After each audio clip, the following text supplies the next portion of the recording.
Hi, in this video I'm going to show you how to enable caller ID announcement option so that whenever someone call you, you can hear the information of the caller or the name of the caller like this. Incoming voice call from my love. Incoming voice call from my love. Okay, so let's get started.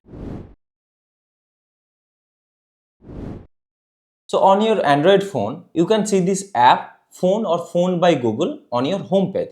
So long press on this icon and here you will see this icon app information. Click on it.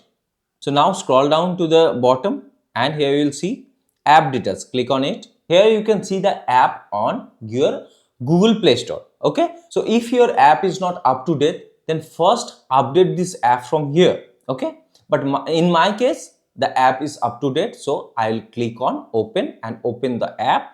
And now I will click on this three dot. Now click on settings. Here under the advanced, you can see caller ID announcement. Click on it. Click on announce caller ID. Here you can see the option is set to never. Change it to always. Okay.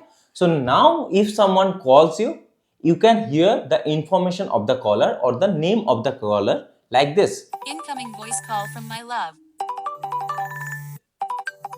Incoming voice call from my love. So this is how you enable caller ID announcement on your Android mobile phone. I hope you find this video helpful. If you do, then please hit the like button and subscribe to the channel. Thank you.